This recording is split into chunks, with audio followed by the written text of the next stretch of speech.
पसीने वाली बहू। हाय रब्बा, अरे नास पीटी, पसीने बहा बहा के पूरे घर में पसीने की बाढ़ को बुलावा दिया है तूने। अरे तो मैं क्या करूं माँ जी, आप ही बताओ। अरे भगवान से गुहार लगाओ के उठा ले मुझे। ये कहानी है अक्षरा की, जिसे शादी के पहले से बहुत पसीना आता है, फिर चाहे वो गर्मी हो या बरसात हो या फिर ठंड हो, शादी तो जैसे तैसे हो जाती है। अक्षरा के पति रणवीर को ये बात पता नहीं होती कि अक्षरा को इतना ज्यादा पसीना आता है, और ना ही उसकी सास कौशल्या और ससुर ब्रिजमोहन को पता था। लेकिन वक्त के साथ साथ कुछ ही दिनों में अक्षरा के पसीने से सभी को काफी दिक्कत होने लगती है। तो चलिए होते हैं रूबरू इस पसीने वाली बहू से। बहू, अरे ओ अक्षरा बहू, कहाँ मर गई? क्या हुआ माँ जी, बोलिए। अक्षरा पसीने से लदी हुई थी और उससे बहुत ज्यादा गंदी बदबू आ रही थी, जिससे सभी अपने नाक पर हाथ रख लेते हैं। हाय रब्बा, इतनी गंदी बदबू तो गटर की भी नहीं आती। सीरियसली यार अक्षरा, तुम्हारे पसीने की बदबू दूर दूर तक आ रही है। तो मैं किसी बर्फीले इग्लू में बैठकर खाना नहीं बना रही हूँ। इतनी गर्मी है, 2 मिनट गैस के सामने खड़े रहो तो पूरा पसीने से नहा लेते हो आप। इतनी भयंकर गर्मी है, अगर इतनी प्रॉब्लम है तो लगा लो ना रसोई में भी एसी। हाँ हाँ लगा लेते हैं। वैसे भी तेरे मायके वालों ने हमें ट्रक भर के नोटों की गड्डी जो दी है, हैं? क्या बात करती है? मैं भी चूल्हा चौका कर चुकी हूँ, लेकिन इतना पसीना मुझे तो कभी नहीं आया। ऐसे ही एक दिन कौशल्या देखती है कि खाना बनाते समय अक्षरा के माथे का पसीना टपक कर कढ़ाई में गिर रहा है। हाय रब्बा, अरे करम जलियों की महारानी, ये देख देखिए, तेरे पसीने की टंकी का लीकेज बह के अब हमारे खाने में भी टपक रहा है। अब अपना खारा पानी तू नमक के तौर पर इस्तेमाल करेगी क्या हमारे खाने में? माँ जी, मैंने जानबूझकर नहीं किया है। और रही बात पसीने की टपकने की, तो इसी बहाने ये घट्टे की सब्जी ना और भी नमकीन और स्वादिष्ट हो जाएगी मेरे पसीने की मिलावट से। छी छी छी छी, मैं जा रही हूँ बाथरूम, क्योंकि मुझे तो तेरी बातों को सुनकर और ये खाना देखकर ही उल्टी आ रही है। आज तो कुछ नहीं पकाएगी। आज हम तीनों तुझे छोड़कर बसंत भोजनालय चले जाएंगे। तू अकेले ही चखते बैठ अपने पसीने से भरे हुए ये व्यंजन। अगले दिन जब रणवीर दफ्तर से घर आता है, तभी वो अपने कमरे में अक्षरा से कहता है, अक्षरा, कल बॉस की वाइफ का बर्थडे है, इसलिए उन्होंने हमें खास न्योता दिया है, तो तुम और मैं कल पार्टी में जाएंगे। मैं ब्लैक कोट पहनूंगा, तो तुम ब्लैक साड़ी पहन लो। ओके पति जी, और कोई आदेश? नहीं नहीं, आदेश नहीं, लेकिन एक रिक्वेस्ट है।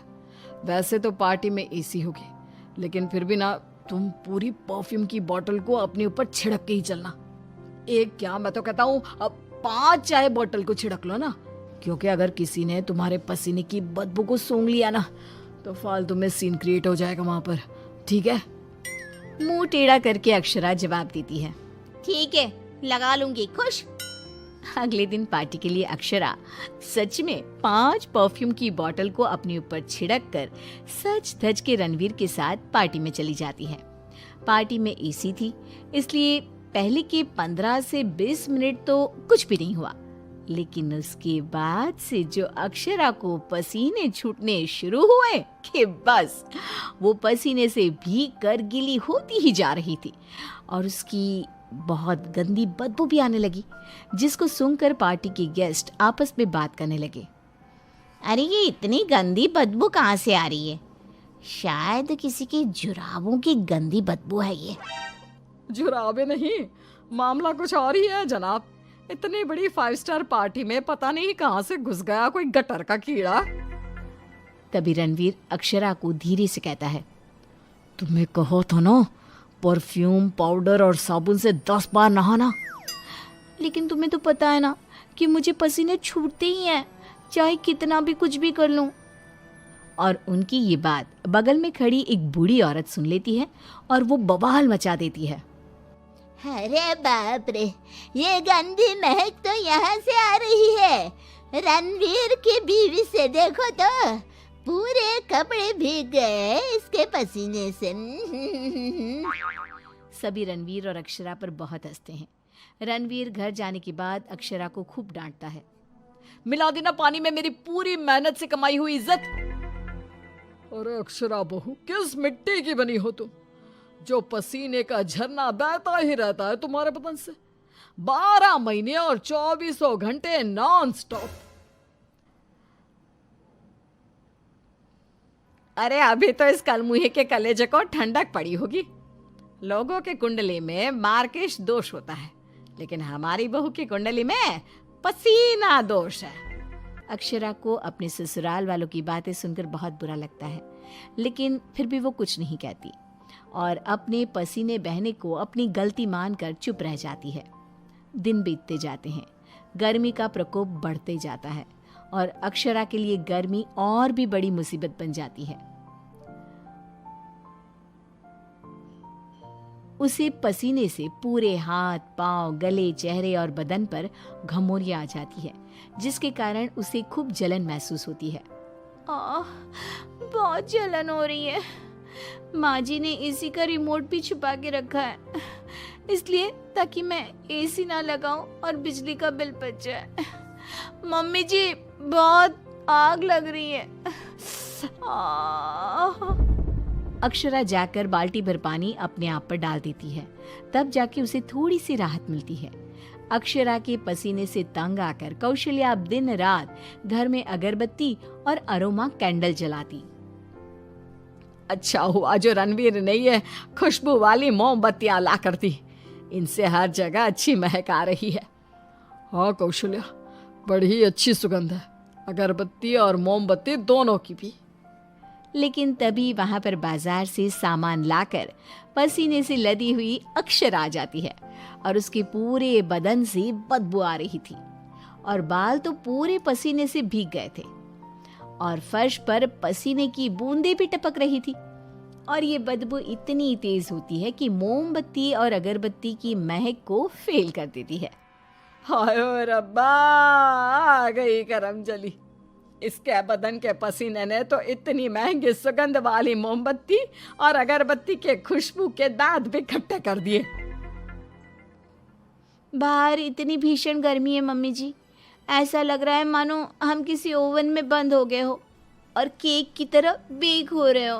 उफ। दिन ब दिन अक्षरा का पसीना दुश्वार कर देता है सबका जीना।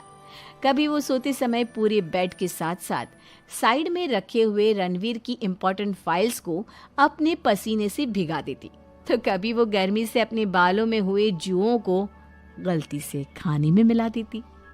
हाय रब्बा, आज तो हद ही हो गई, खाने में जुआ। अक्षरा बस बहुत हुआ, अब और नहीं। अब तुम सीधा अपना बैग पैक करो और अपने मायके शिफ्ट हो जाओ। बिल्कुल सही कह रहा है रणवीर, हमें नहीं चाहिए ऐसी पसीने वाली बहू।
सामना करेंगे।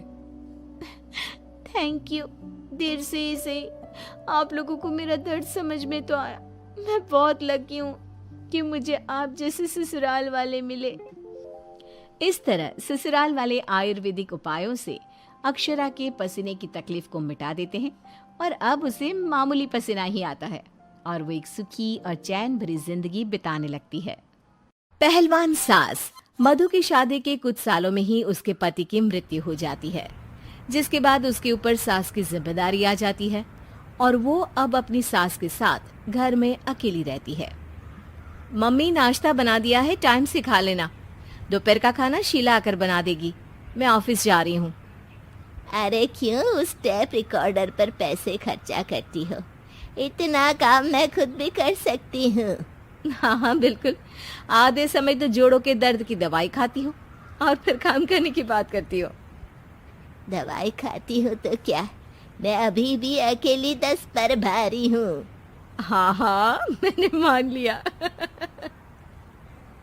मधु घर से चली जाती है, जिसके बाद सास नाश्ता कर दवाई लेकर टीवी देखने बैठ जाती है। दोपहर को शीला घर आती है। अरे क्यों माँ जी, आज किस बात से मेरी नौकरी बची? अरे चल ज्यादा बक बक मत कर, काम कर अपना। शीला खाना बनाने लगती है और सास वहीं पास में बैठ जाती है। माँ जी, मैं तो हमेशा ही बोलती हूँ दीदी की दूसरी शादी करा दो। कब तक आप दो औरतें घर में अकेली रहोगी? आजकल माहौल भी बहुत खराब है और फिर दीदी की उम्र भी तो निकली जा रही है ना। तेरा नाम टेप रिकॉर्डर सही रखा है मैंने।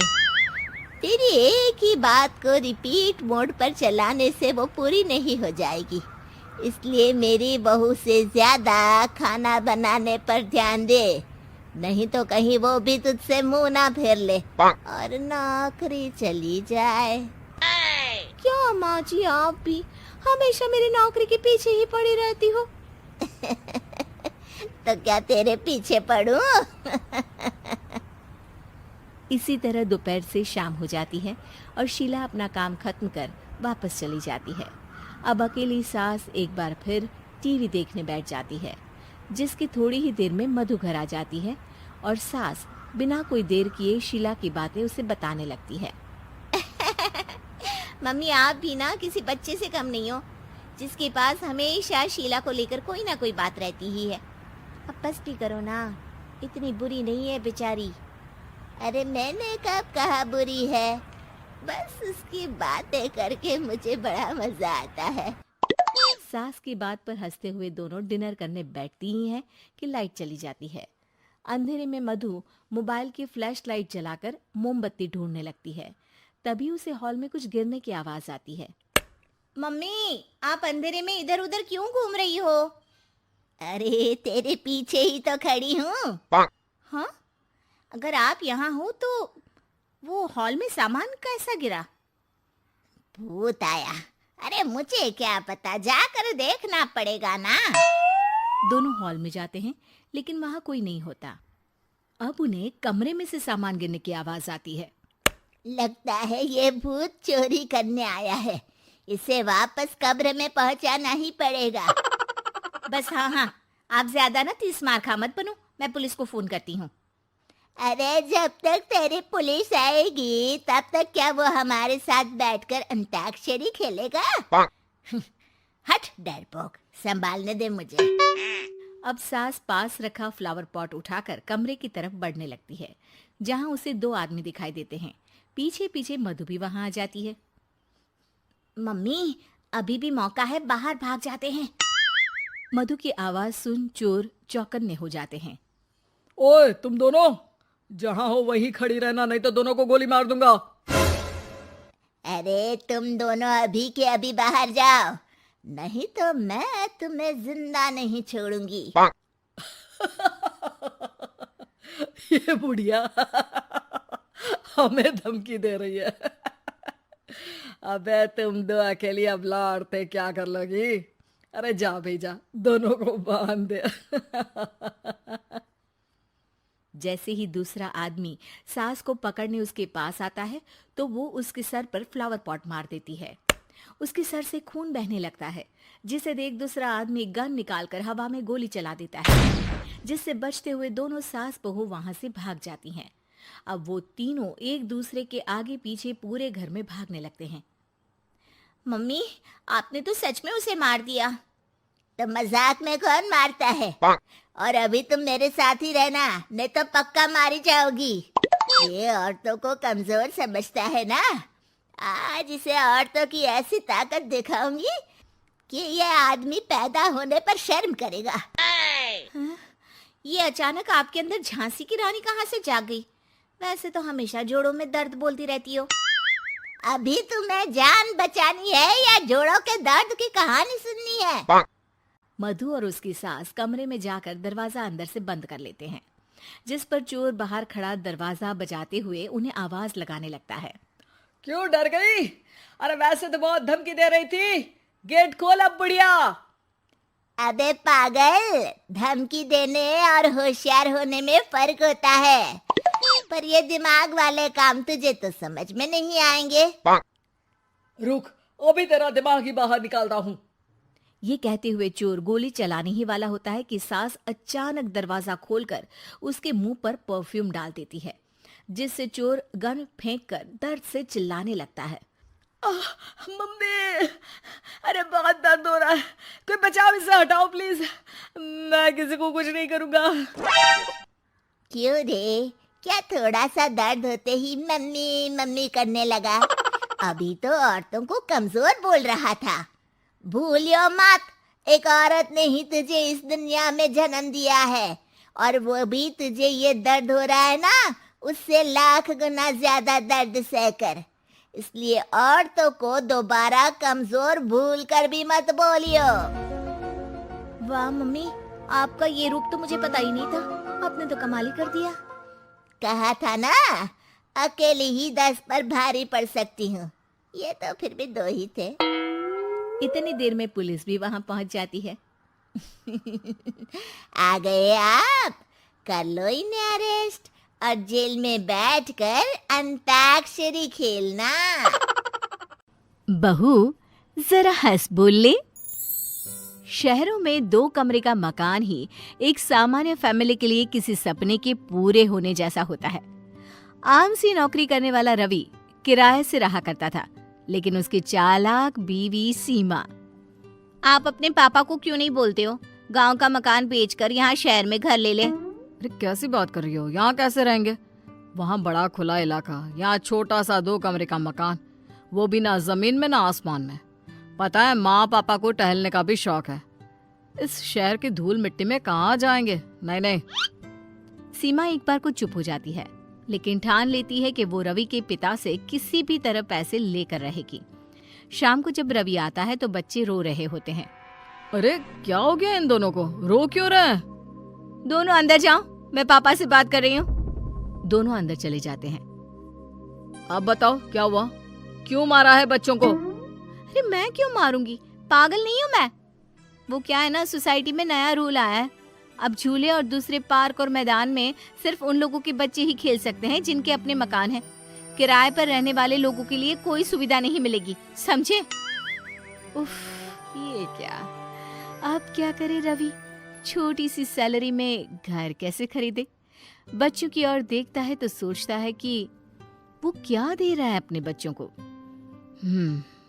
लग रहा है पापा माँ से बात करनी ही होगी, लेकिन फिर वो लोग यहाँ आकर रहेंगे तो मैनेज कर लोगी?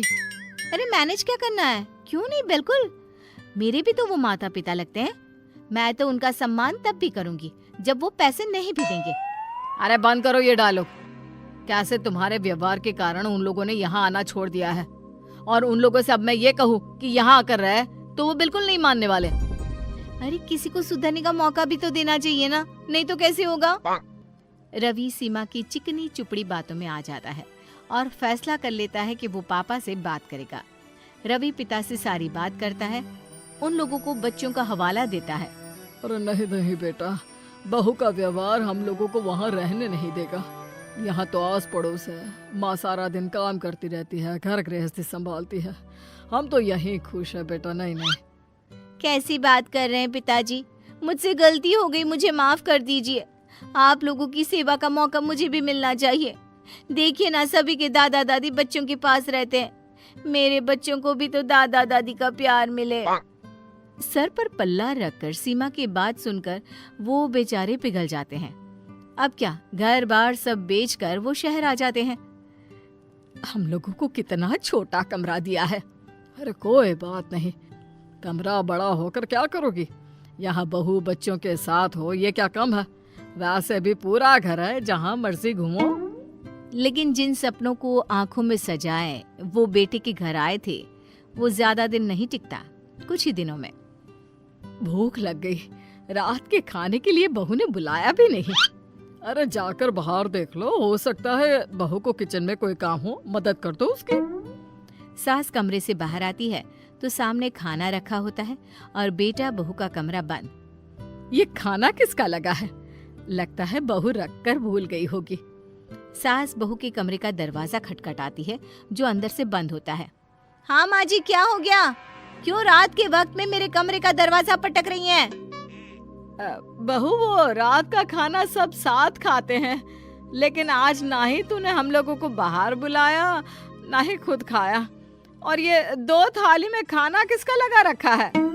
आपका और पिताजी का। और किसका? हम लोग तो खाकर सो भी रहे हैं, आप लोगों का खाना लगा दिया था। अरे लेकिन खाना लगाकर बता भी तो देती। क्यों माँ जी, देख लिया ना, खा लीजिए अब। सास को लगता है जैसे जानवरों को खाना दिया जाता है, बहू वैसे ही हमें खाना दे रही है, लेकिन वो कुछ नहीं बोलती। कहती भी तो क्या कहती। क्या हो गया? क्या सोच रही हो? खाना गरम कर कर खा लेते हैं। तो सास को खाना होता तो बार बार बहू का मुंह देखती। फिर एक दिन ससुर टीवी वाले कमरे में बैठकर टीवी देख रहे होते हैं कि ये क्या है पापा जी, आप अपने कमरे में क्यों नहीं रहते हैं? यहाँ लोगों का आना जाना लगा रहता है। जब आप लोग साथ हैं तो लोगों ने आना जाना भी बंद कर दिया है कि सास ससुर बैठे रहते हैं सारा दिन। बहू, मेरी भी कुछ सहेलियां बनवा दे, सारा दिन घर में बैठे बैठे बोर हो जाती हूँ। घर पर तो कोई हम लोगों से बात भी नहीं करता है। बहू, तुम सारा दिन आस पड़ोस में हंसी मजाक कर लेती हो, कभी कभी हम लोगों से भी बात कर लिया करो। क्या बात करूं आप लोगों से? हाँ, अरे ना हो तो गांव चले जाइए ना कुछ दिनों के लिए, मन लग जाएगा। वाह बहू, जब पैसे और घर चाहिए था तो ऐसे बातें कर रही थी जैसे। हाँ तो अगर यहाँ रहना है तो शांति से रहना होगा, नहीं तो। बहू के डर से अब सास ससुर कमरे से बाहर निकलना भी बंद कर देते हैं। अब एक कमरे में बंद सास ससुर को खाना भी बाहर रखा मिलता, ना कोई बात करने वाला, ना कोई कुछ बोलने वाला। एक बार बाहर से जोर जोर से हंसने की आवाज आती है। लग रहा है कोई आया है। हंसे बोले कितना वक्त हो गया है, काश हम बाहर जाकर हंस बोल लेते। हाँ, सही बोल रही हो, चलो बाहर जाकर देखते हैं कौन क्या बात कर रहा है। सास ससुर बाहर आते हैं तो सामने उनके बेटे और बहू जैसा ही एक कपल बैठा होता है। सभी खा पी रहे होते हैं और हंस बोल रहे होते हैं। कपल में से लड़की उठकर दोनों के पैर छूती है। नमस्ते अंकल, नमस्ते आंटी।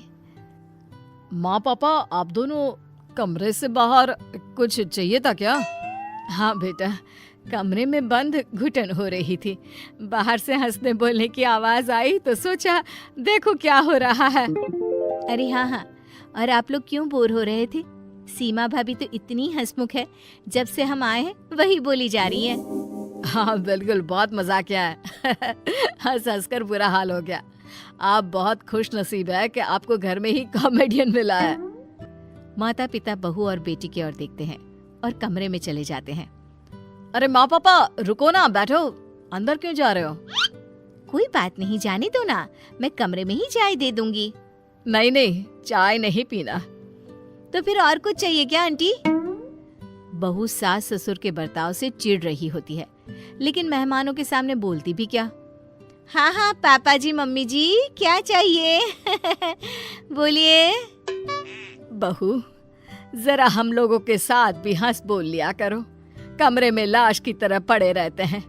जमाने के लिए तो तू बहुत अच्छी है, फिर हम लोगों के साथ ही ऐसे क्यों?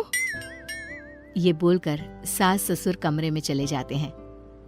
भाभी, वैसे ये ठीक नहीं है जो माता पिता को घर में लाश की तरह रखे और बाहर वालों के सामने अच्छा बने। खैर, आप लोगों के घर का मामला है, चलते हैं हम। सभी वहां से चले जाते हैं, लेकिन बेटा और बहू समझ चुके होते हैं कि अब उन्हें माता पिता के साथ कैसा व्यवहार करना है। गए वो जमाने जब लड़की को घर वाले साड़ी पहनाना सिखाकर ससुराल भेजा करते थे। अब तो अरे क्या सारा दिन ये सड़ा सा पैजामा पहनकर घुमा करती है। अरे कभी चुन्नी वाला सूट भी पहना कर। चुन्नी वाला सूट, उसमें कौन सा बड़ा काम है। ये लो। राधा अंदर जाती है, पजामे के ऊपर ही कुर्ता और दुपट्टा डाल आती है। हैप्पी सासू माँ, अब तो पैजामे से कोई दिक्कत नहीं है ना। सास राधा को देखती है। हाँ, कोई दिक्कत तो नहीं, लेकिन बहू तो बहू की तरह ही अच्छी लगती है ना। अरे बिंदी लिपस्टिक लगाया कर।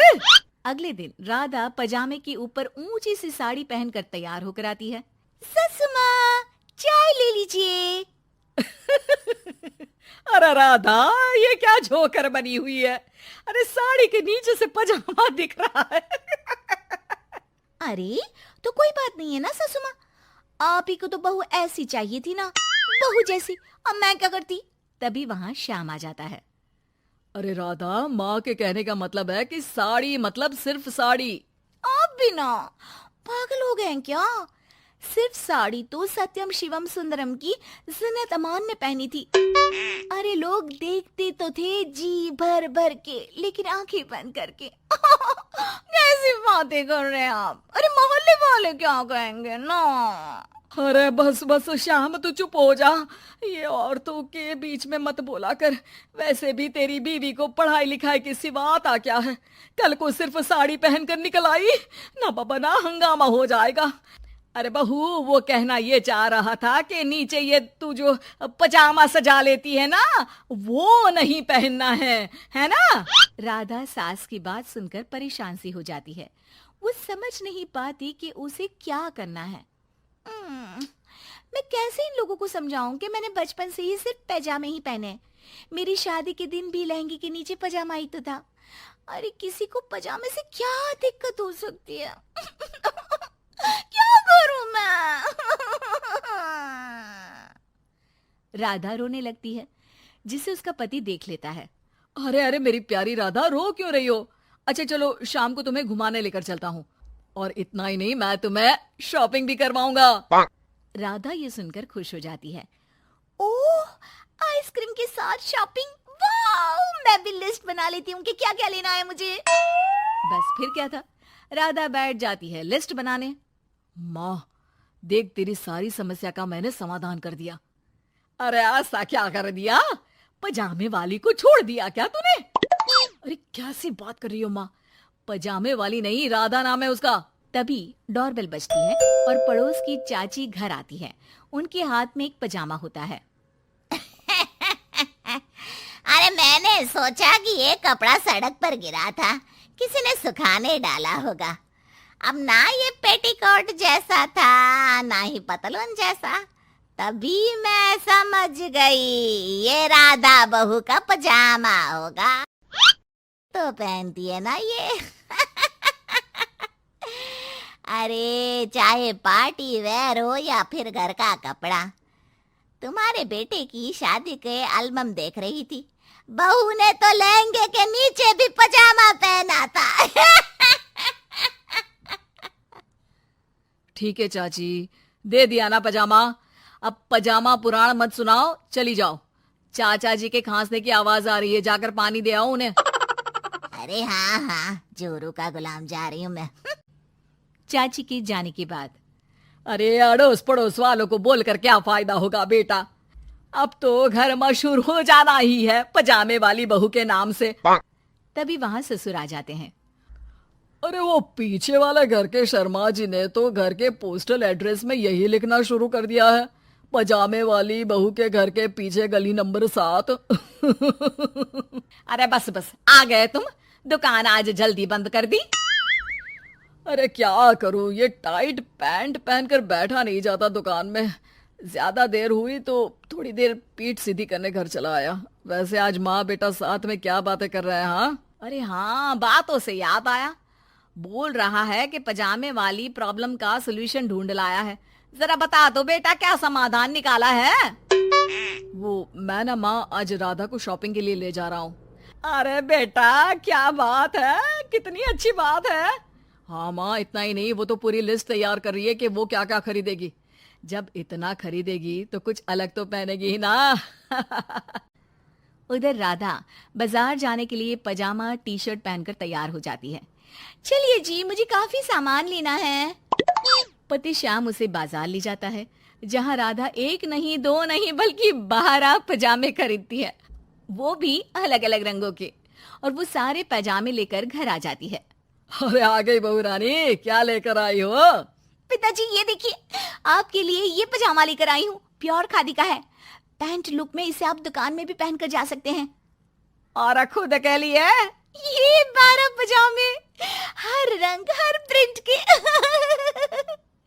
राधा अपने कमरे में चली जाती है, लेकिन सास सर पर हाथ रखकर बैठ जाती है। हाय रे फूटी किस्मत, भाग्य में साफ सुथरी सजी धजी बहू दिखना लिखाई नहीं है तो क्या किया जा सकता है। अरे बाजार गई भी तो क्या लेकर आई ये सड़े पैजामे। राधा इस बार फिर सास का रोना सुन लेती है। मैं क्या करूं भगवान, साड़ी में डर लगता है कि कहीं फंस कर गिर न जाऊं। माँ जी को पजामे से नफरत है, लेकिन एक अच्छी बहू होने के नाते मैं अपना पहनावा माँ जी के लिए जरूर बदलने की कोशिश करूंगी। हाँ भगवान जी। अगले दिन राधा बिना पजामे वाली साड़ी पहनकर सास के पास खड़ी हो जाती है। हाय रे, सूरज आज कहाँ से निकला है। अरे राधा बहू ने साड़ी पहनी है, वो भी पजामे के बिना। अरे वाह वाह बहू, तू तो राजकुमारी लग रही है। अरे लेकिन एक जगह खड़ी क्यों है? वो माँ जी इसलिए कि मैं गिर सकती हूँ। अरे हाँ जी, हमने तो 4 तल्ले के मकान को एक कर रखा था, ऊपर नीचे सारा घर संभाला था, वो भी साड़ी में। अरे कैसे गिरेगी तू, मैं भी तो देखती हूँ। जा छत से कपड़े लेकर आ। ना माँ जी, मुझसे नहीं होगा, मैं गिर जाऊंगी साड़ी में फंसकर। लेकिन सास नहीं मानती और राधा को साड़ी पहनकर छत पर जाना पड़ता है। लेकिन जैसे ही वो सारे सूखे कपड़े लेकर उतर रही होती है तो सीढ़ियों से गिर जाती है। फिर क्या? ओह, इनको काफी गहरी चोट आई है। लगता नहीं कि नहीं नहीं डॉक्टर साहब, ऐसा मत बोलिए। अरे सारी गलती मेरी है डॉक्टर साहब, मेरी बहू को बचा लीजिए। अरे हाँ, वो बच जाएंगी, लेकिन चोट भरने में देर लगेगी। धीरे धीरे राधा ठीक हो जाती है और एक दिन जब पहली बार वो ठीक होकर कमरे से बाहर निकलती है तो देखती है कि सास ससुर पति सब पैजामे पहनकर खड़े होते हैं। देखा बहू, कैसा लग रहा है ये पैजामा? वैसे बहू सही में ये बड़ा कंफर्टेबल है। हाँ, अरे अब तो इसे पहनकर मैं इतने आराम से दुकान में बैठता हूँ कि कितने ही ग्राहक क्यों ना आ जाए, फटाफट काम होता है। मुझे माफ कर दीजिए माँ जी, मैं साड़ी पहनने की पूरी कोशिश करूंगी। अरे नहीं नहीं बहू, मुझे माफ कर दे, तूने घर के लिए मेरे लिए बहुत त्याग किया। बेटा, इंसान पहनावे से नहीं बल्कि अपने कुशल व्यवहार से सबका प्यार पाता है। हमें तो अब बस पजामे वाली ही बहू चाहिए।